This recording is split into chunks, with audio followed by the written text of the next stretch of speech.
ॐ भूर्भुवस्वः तत्सवितुर्वरेण्यं भर्गो देवस्य धीमहि धियो यो नः प्रचोदयात्। ॐ स्वस्ति स्वस्ति स्वस्ति। योग व स्वास्थ्य के प्रतिदिन के इस लाइव में आप सब दर्शकों का हार्दिक स्वागत, अभिनंदन। मैं आचार्य हेमंत आज आपको यहाँ से इस कार्यक्रम से जो सबसे ज्यादा समस्या हमारे देश में फैल रही है, और देश में ही नहीं, जहां पर देखो, मतलब अपन यहाँ सोचें कि अजमेर में फैल रही है तो नहीं, अजमेर नहीं, राज्य में नहीं, पूरे देश में एक समस्या फैल रही है। वो है बुखार की, वो है ज्वर की, वो है ताप की, वो है फीवर की। अब इससे कैसे बचा जाए? कोरोना से बच गए, कोरोना से बहुत सारी चीजें अब उभरती चली जा रही हैं धीरे धीरे, लेकिन ज्वर से कैसे बचें, बुखार से कैसे बचें, ताप से कैसे बचें, और इस अगर ये चढ़ गया है तो इसको कैसे उपाय किया जाए? तो आप सबको बता दूं, हम सबके पास, हमारे को अगर आप ढूंढेंगे ना तो आपको ऐसी गिलोय की बेल मिल जाएगी। आपको सर्च करना पड़ेगा, आसपास में कहीं देखना पड़ेगा। गिलोय की बेल के पत्ते कुछ इस प्रकार से होते हैं और बेल की डंडी कुछ इस प्रकार से होती है। आपको गिलोय की बेल लेनी है और गिलोय की बेल को अपनी उंगली के बराबर लेना है और उसको रोज इतना चबा जाना है। पहली उंगली अथवा बड़ी उंगली के बराबर की आपको बेल की ऐसी डंडी लेनी है और इसको चबाना है। आपको पतली मिले तो ठीक है, मोटी मिले तो ठीक है, थोड़ा सा धो लेना ताकि उसके अंदर की बीच ऊपर चिपकी हुई जो धूल मिट्टी है, डस्ट है, वो साफ हो जाए। तो गिलोय की बेल, जिनको बुखार नहीं हुआ है वे लोग जरूर गिलोय की बेल को प्रतिदिन सेवन करें, इसकी डंडी का सेवन करें। और गिलोय की बेल की जब डंडी का हम सेवन करते हैं तो हमारे अंदर इम्यूनिटी अच्छी चार्ज हो जाती है, अच्छी बढ़ जाती है। उसके अलावा सबसे बड़ी बात क्या है, जब बुखार में व्यक्ति के प्लेटलेट्स डाउन हो जाते हैं, और जब प्लेटलेट्स डाउन हो जाते हैं ना तो मृत्यु तक की स्थिति बन जाती है, व्यक्ति मर भी जाता है। प्लेटलेट्स 1-1.5 लाख के ऊपर होने चाहिए, अब वो प्लेटलेट्स घट गए, हजारों में आ गए, और हजारों में आने के बाद व्यक्ति की स्थिति ऐसी बन जाती है, क्योंकि हमारे रक्त में 4 प्रकार के तत्व होते हैं। पहला होता है आरबीसी, रेड ब्लड सेल्स। दूसरा होता है डब्ल्यूबीसी, जिसको हम व्हाइट ब्लड सेल्स कहते हैं। तीसरा होता है प्लाज्मा। चौथा होता है प्लेटलेट्स, जिसको हम थ्रोम्बोसाइट्स कहते हैं। तो हम प्लेटलेट्स को बढ़ाएं अपनी, और प्लेटलेट्स उन व्यक्तियों की सदा बढ़ी हुई रहेगी जो व्यक्ति स्वस्थ रहते हुए भी गिलोय का सेवन करेगा। तो गिलोय की बेल का नियमित रूप से आपको अपनी उंगली के बराबर की डंडी का सेवन करना है। गिलोय के सेवन करने के कई तरीके होते हैं। अगर किसी को बुखार हो गया है तो इस डंडी को अच्छी खासी मात्रा में, करीब आधा मीटर डंडी, इस डंडी को तोड़ दीजिए। तोड़ने के बाद इसको कूट लीजिए। कूटने के बाद जितने भी इसके बूंदे निकलती है ताजे रस की, उस ताजे रस की बूंदों को जिसको बुखार है उसके जीभ पर टपका दीजिए और उसको पिला दीजिए। अगर वो 1 चम्मच निकलता है तो 1 चम्मच गिलोय का रस ताजा ताजा उसको पिला दीजिए। निश्चित रूप से उस व्यक्ति का बुखार किसी भी दवाई से अगर नहीं टूट रहा हो तो गिलोय के रस से टूट जाएगा। अब इसको 1 बार करें, दिन में 2 बार करें, दिन में 3 बार तक इसको कर सकते हैं इस प्रयोग को। इसका काढ़ा नहीं बनाना, गिलोय का काढ़ा अभी नहीं बनाना। काढ़े की पद्धति बहुत जटिल होती है, लोग हल्के में ले लेते हैं कि हाँ जितना पानी डाला आधे में कर दिया, ऐसा नहीं होता। काढ़े में बहुत सारी चीजें डाल रहे हैं, कोई लौंग डाल रहा है, कोई पपीते के पत्ते डाल रहा है, कोई कुछ नहीं बनाना। आपको ताजा गिलोय का रस निकालना है, इसको कूट करके इसको किसी भी प्रकार से आप इसका रस निकालिए। वैसे तो इतनी ताजा ताजा मिल जाती है, तो इसको अगर थोड़ा ज्यादा तेज, अगर काफी सारी मात्रा में यूं दबाया तो 1-2 बूंदे तो हमारे अभी हाथ में ही निकल आएंगे। तो इतनी अच्छी होती है गिलोय की बेल, थोड़ी ताजी लेना, देखो हाथ ही गीला हो गया। तो इस तरह से गिलोय की बेल का आपको रस निकालना है, ताजा बेल का रस निकालना है, तो ये हमें बुखार से बचाएगी। पहला, बुखार होने नहीं देगी। दूसरा, बुखार यदि हो गया है किसी को तो उस व्यक्ति का बुखार ठीक कैसे करना है, तो इस गिलोय की बेल का ताजा ताजा रस, पत्तों का नहीं निकालना, पत्तों की आवश्यकता नहीं है। गिलोय के पत्ते किसी और काम में आते हैं, बहुत सारे और कामों में भी आते हैं। तो गिलोय की डंडी का आपको रस निकालना है और उसको ताजा ताजा पिलाना है उस व्यक्ति को जिसको बुखार आ रखा है। और जिसको बुखार नहीं है वो लोग इस डंडी को थोड़ा सा चबा जाया करो रोज, च्युइंगम की तरह सुबह। पहला, प्लेटलेट्स को बढ़ाने के लिए गिलोय। दूसरा, जिसको हम पपीते के पत्ते कहते हैं, तो पपीते के पत्तों को हम देख रहे हैं, ये पपीते के पत्ते हैं। इस पपीते के पत्तों को काट लीजिए, ऐसे तोड़ लीजिए, ऐसे पूरा तोड़ लीजिए अच्छे ढंग से। पहले इसको धो लिया, धोने के बाद इस पपीते के पत्ते को हमने तोड़ लिया पूरे अच्छे ढंग से। जब ये टुकड़े टुकड़े टुकड़े टुकड़े हो जाए, इस डंडी को फेंक दिया, टुकड़े टुकड़े जब हो जाए, ऐसे 3-4 पत्तों को तोड़ लीजिए। फिर इसको मिक्सी के चटनी वाले जार में डाल दीजिए और 1-2 चम्मच पानी डाल दीजिए। फिर इसका रस निकालिए। वैसे तो अगर आप इसको अच्छे ढंग से वैसे भी इसके 3-4 पत्तों को लेकर के निचोड़ देंगे या फिर इनको कूट देंगे तो इसका कुछ मात्रा में रस, कुछ जिसको हम ड्रॉप्स कहते हैं, आधा चम्मच तो कम से कम निकल ही आएगा, 15-20 ड्रॉप्स अगर निकल आए तो पपीते के पत्तों का रस उस व्यक्ति को लेना है जिस व्यक्ति को बुखार हो गया है, डेंगू हो गया है, मलेरिया हो गया है, अन्य वायरल कोई दूसरा ऐसा बुखार हो गया है जो कि हम सब के स्वास्थ्य में संकट पैदा कर रहा है। बड़े बड़े अस्पतालों में भर्ती होने के बाद भी कई बार बुखार उतरने का नाम नहीं लेता। व्यक्ति बिना दिमाग लगाए अपना पैरासीटामोल लेता रहता है और कई बार डॉक्टर्स लोग भी उसको पैरासीटामोल और बहुत सारी ऐसी औषधियां देते रहते हैं जिससे कि बुखार थोड़ी देर के लिए तो टूटता है लेकिन हमेशा के लिए नहीं टूटता। प्लेटलेट्स बढ़ाने की संसार में प्राकृतिक चीजों के अलावा कोई भी वस्तु नहीं बनी है, लेकिन पपीते के पत्तों का रस लिया जाए या फिर पपीते के पत्तों का काढ़ा बनाया जाए। इस पपीते के पत्तों का 5-7 पत्तों को लेकर के इसको तोड़ करके, इसको थोड़ा कूट करके, पहले धो करके फिर इसके पत्तों को तोड़ करके फिर थोड़ा कूट करके और उसको फिर आप बर्तन में डाल करके 1 गिलास पानी डाल दीजिए। जब वो चौथाई गिलास रह जाए, 1/4 रह जाए, तब तक उसको गर्म करते रहिए तो इन पपीते के पत्तों का काढ़ा बन जाएगा।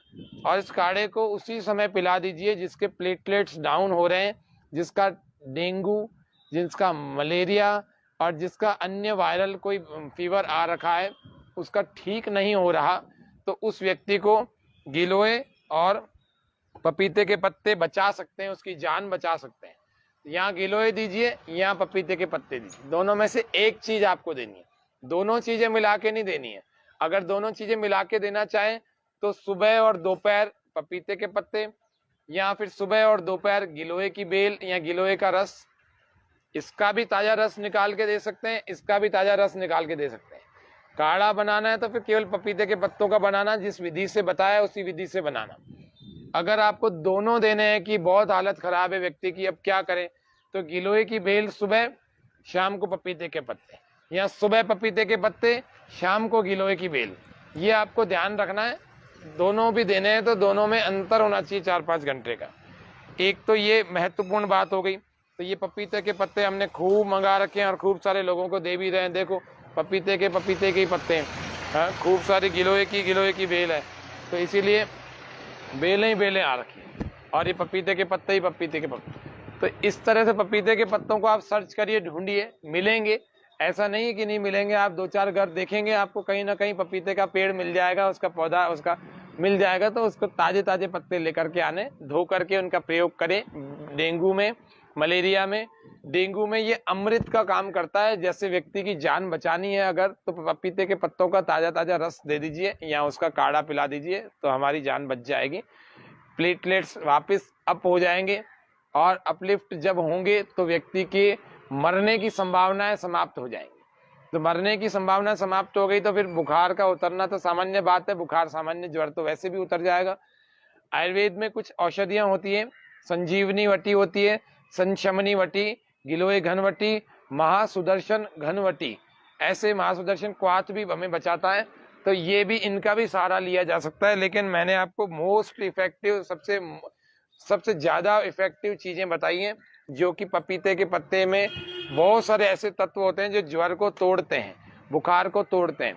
किसी को टाइफाइड का बुखार हो गया है तो अंजीर और मुनक्का ये दोनों बाजार में मिल जाते हैं। इनको 2 से 3 अंजीर, 15 के लगभग मुनक्का और 1 से 2 ग्राम, 2 से 3 ग्राम खूब कला जो पंसारी के पास मिल जाती है, कुछ दाने आते हैं, इन तीनों को मिला करके इनकी चटनी बना दी जाए।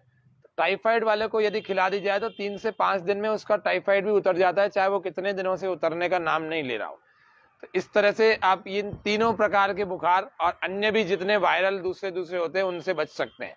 अब बुखार में प्राणायाम कौन सा करें, समस्या ये आती है कि प्राणायाम हम कौन सा करें, हमारा ज्वर उतर नहीं रहा और बहुत तप रहा है शरीर, 103, 104, 105 तक तप जाता है और दिमाग में बुखार चढ़ जाता है और टेंशन हो जाती है कि हमारी मृत्यु ना हो जाए, या हमारे किसी परिजन को यदि हो रखा है तो उसकी मृत्यु ना हो जाए।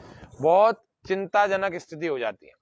तो प्राणायाम कौन सा करें, बाकी और कुछ भी नहीं करना, ना योगासन दूसरे कोई करने हैं, ना कोई हार्ड कुछ करना है। आपको केवल 3 प्राणायाम करने हैं। बुखार यदि है तो 3 प्राणायाम करें और उन 3 प्राणायामों से आप अपने स्वास्थ्य को फिर से पा सकते हैं, अपने बुखार को फिर से उतार सकते हैं। पहला प्राणायाम जिसको हम कहते हैं चंद्र भेदी प्राणायाम, क्योंकि इस यहाँ पर एक बात समझने योग्य है। अगर बुखार हुआ है तो शरीर का तापमान बढ़ा हुआ है, शरीर गर्म हो रखा है, तो शरीर में ठंडक बढ़ाने की आवश्यकता है। तो ठंडक बढ़ेगी किससे, ठंडक बढ़ाने वाले प्राणायामों को करने से। और ठंडक बढ़ाने वाला स्वर कौन सा है, बायां स्वर, जिसको हम इड़ा नाड़ी कहते हैं या चंद्र स्वर कहते हैं। तो चंद्र भेदी प्राणायाम या चंद्रांग प्राणायाम को हम करेंगे। वो कैसे करेंगे, राइट को कर देंगे क्लोज, लेफ्ट से भरेंगे श्वास और गहरा भरेंगे,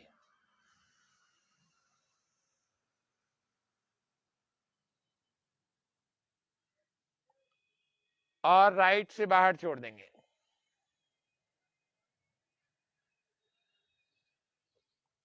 फिर लेफ्ट से भरेंगे,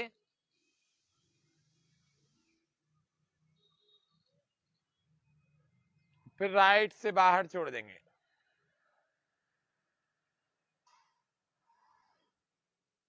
फिर लेफ्ट से भरेंगे,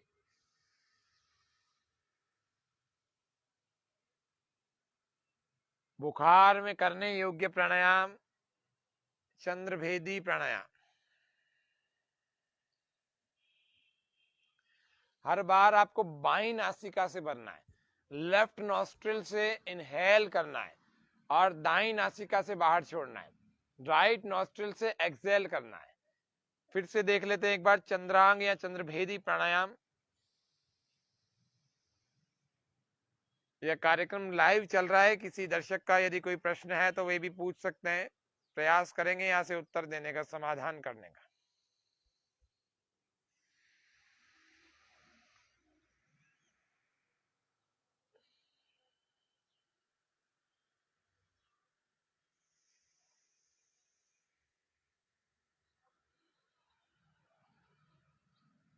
बुखार में सेल्फ हीलिंग के लिए चंद्र भेदी प्राणायाम का अभ्यास करें। बाईं नासिका लेफ्ट से भरें, दाईं नासिका राइट से बाहर छोड़ें। इस क्रिया को बार बार करें। इस क्रिया को कम से कम 10 मिनट करें। 5 मिनट अगर कर सकते हैं, हमारी क्षमता 5 ही मिनट की है, तो 5-5 मिनट का 2 बार अभ्यास करें, 2-3 मिनट बीच में रेस्ट कर लें और फिर 5 मिनट फिर दोबारा। लेकिन यदि आप कर सकते हैं बैठ कर, लेट कर, जैसे भी स्थिति है बुखार की, तो आपको 10 मिनट का अभ्यास चंद्रभेदी का करना चाहिए। तो 10 मिनट चंद्रभेदी करने से हम सब बुखार से मुक्त हो सकते हैं या बुखार के कष्ट को घटा सकते हैं, ज्वर के, ताप के, फीवर के कष्ट को घटा सकते हैं। ये हमारा चंद्रभेदी प्राणायाम हुआ। चंद्रभेदी प्राणायाम के बाद अब हम चलते हैं बुखार में करने योग्य दूसरा प्राणायाम, जिसका नाम है शीतली प्राणायाम। तो शीतली प्राणायाम को करने के लिए अपनी जीभ की एक नली बना ली जाती है और श्वास को जब भरते हैं तो आवाज के साथ भरते हैं और मुख से ठंडक उत्पन्न होती है और भीतर पूरे शरीर तक ठंडक चली जाती है। कैसे किया जाए?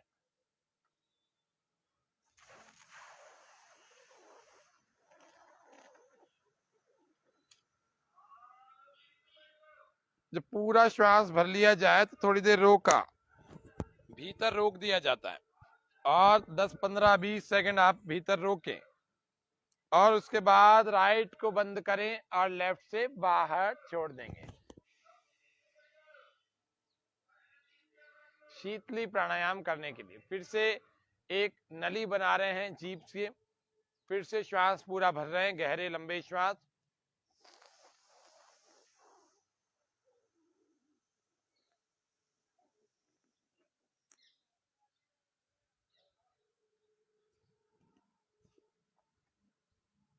बुखार में जो लोग प्राणायाम करने की स्थिति में हैं वे प्राणायाम अवश्य करें। और प्राणायाम कौन कौन से करें? तो चंद्रभेदी प्राणायाम, शीतली प्राणायाम और शीतकारी प्राणायाम, जो हमारे शरीर में ठंडक बढ़ाने वाले हैं, गर्मी को घटाने वाले हैं,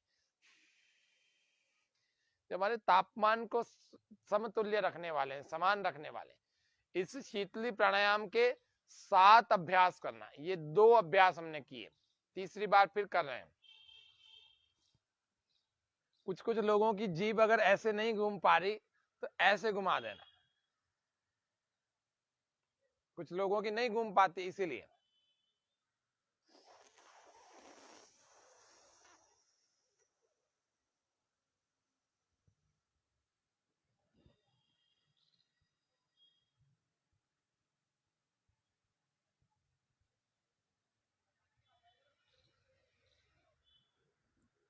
राइट को बंद करके एक्सेल फ्रॉम लेफ्ट, बाईं नासिका से श्वास बाहर छोड़ देंगे। ये हो गया शीतली प्राणायाम। बुखार में करने योग्य दूसरा प्राणायाम हमने सीखा। पहला था चंद्रांग प्राणायाम, दूसरा है शीतली प्राणायाम और तीसरा है शीतकारी प्राणायाम। शीतकारी प्राणायाम में दांतों के अंदर का जो गैप है, इसके अंदर से श्वास भरा जाता है और उस श्वास को आवाज करते हुए, सीसी की आवाज करते हुए अंदर भरा जाता है। तुरंत ही हमारा मुख शीतल हो जाएगा, ठंडा हो जाएगा और धीरे धीरे शरीर में शीतलता आने लगेगी। भीतर का एसी ऑन हो जाएगा और जब भीतर का एसी ऑन हो जाता तो बुखार की क्या बिसात हमारे शरीर में रह जाएगा, बुखार की क्या हैसियत है हमारे शरीर में रह जाएगा। आप शरीर में ठंडक बढ़ाते चले जाएं। आइसक्रीम नहीं खानी, प्राणायाम से नेचुरल ठंडक आप बढ़ाएं। कैसे?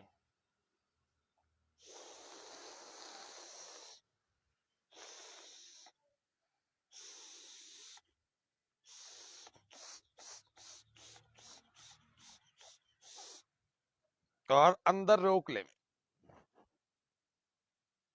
शीतकारी प्राणायाम हम सबको बुखार से बचाएगा। और फिर राइट बंद करके लेफ्ट से श्वास बाहर छोड़ देंगे।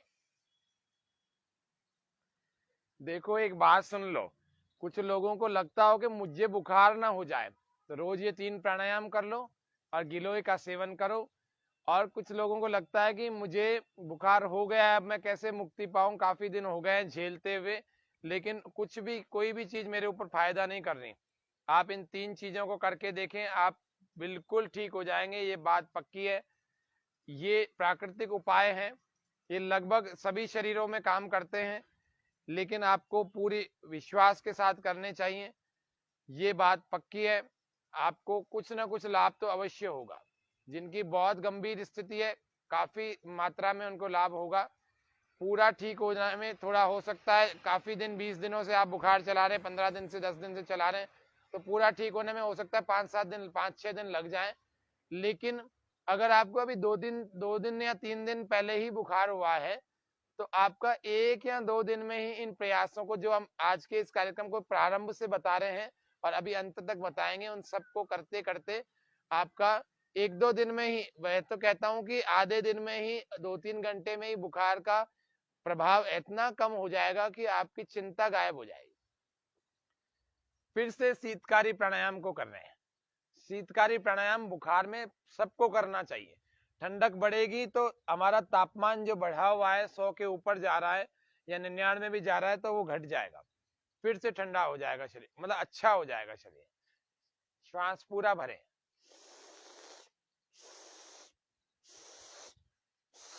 दांतों के अंदर से यानी मुंह से श्वास भरी जा रही है।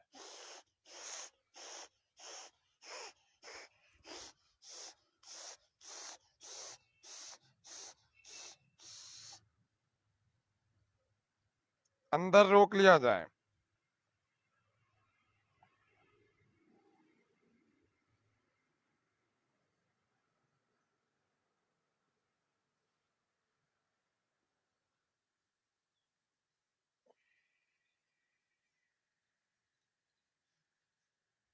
एक बार और शीतकारी प्राणायाम का अभ्यास करें।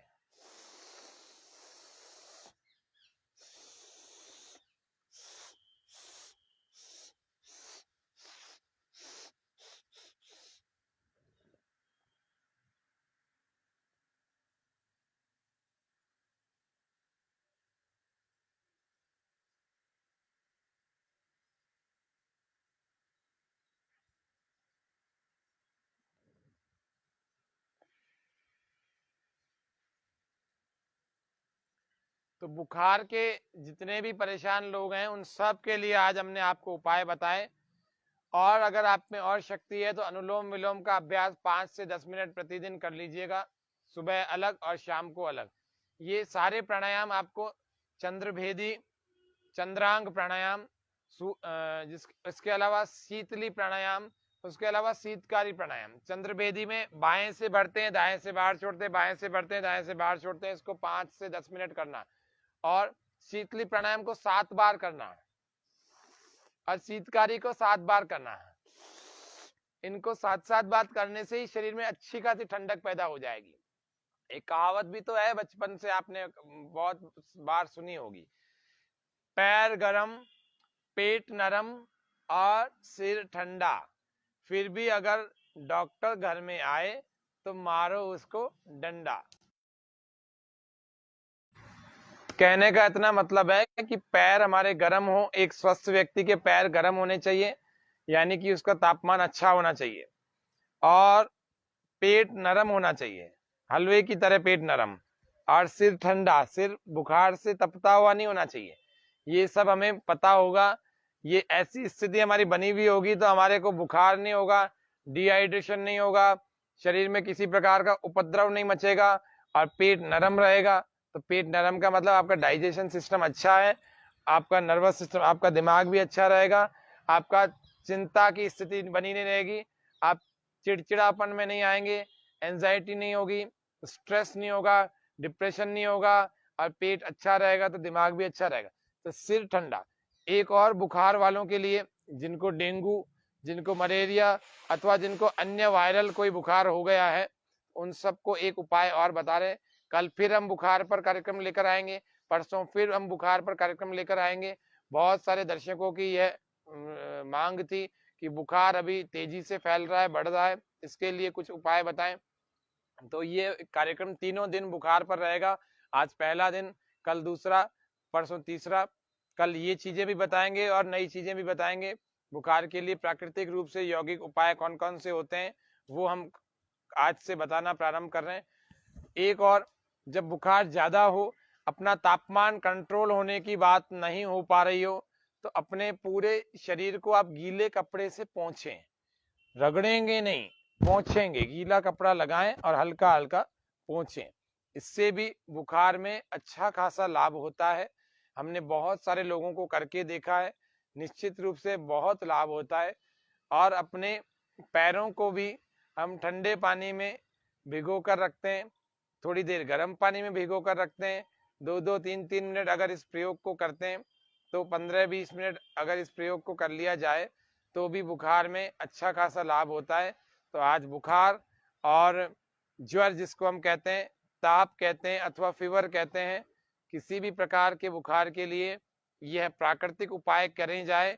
इसमें कोई ड्रग नहीं है, इसके लिए कोई किसी की अनुमति नहीं लेनी है। पपीते के पत्तों से कोई भी साइड इफेक्ट नहीं होता, गिलोय से कोई भी साइड इफेक्ट नहीं होता। इसीलिए आप इसको बिना किसी वैद्यकीय परामर्श के आप अपने घर में इसको सहजता से प्रयोग कर सकते हैं। तो गिलोय और पपीते के पत्ते हमें बुखार से मुक्ति दिलाते हैं। टाइफाइड के लिए क्या करने, तो मैंने अभी आज के कार्यक्रम में बताया। आप सभी लोग प्राणायाम, 3 प्राणायाम बुखार वाले अवश्य करें।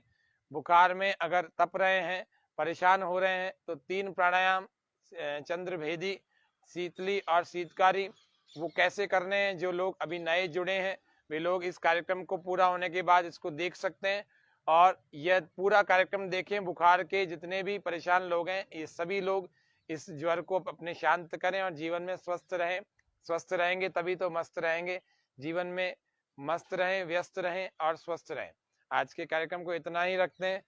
ओम शांति शांति शांति, सर्वेभ्यो नमः।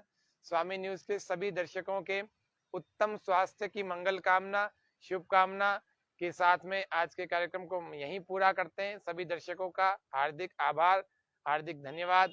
इस कार्यक्रम को, इसके लिंक को आप अन्य लोगों को भी शेयर करें, जिससे कि औरों को भी इस ज्वर नामक महारोग, जो कि हमारे प्राण भी ले लेता है कई बार, इसीलिए इस ज्वर नामक रोग से और जागरूकता हो जाए और थोड़ा प्राकृतिक और यौगिक उपाय उनको पता लग जाए। किसी का ज्वर तोड़ने में यदि आपकी ये मदद, ये सहायता वास्तव में सहायक सिद्ध होती है, निश्चित रूप से आप सब पुण्य के भागी होंगे। स्वामी न्यूज चैनल का भी बहुत बहुत धन्यवाद, हार्दिक आभार। सभी दर्शकों का भी हार्दिक आभार। कल फिर मिलेंगे बुखार के दूसरे एपिसोड में, बुखार को कैसे यौगिक उपायों से ठीक किया जाए। तब तक के लिए सबको नमस्ते, ओम शांति।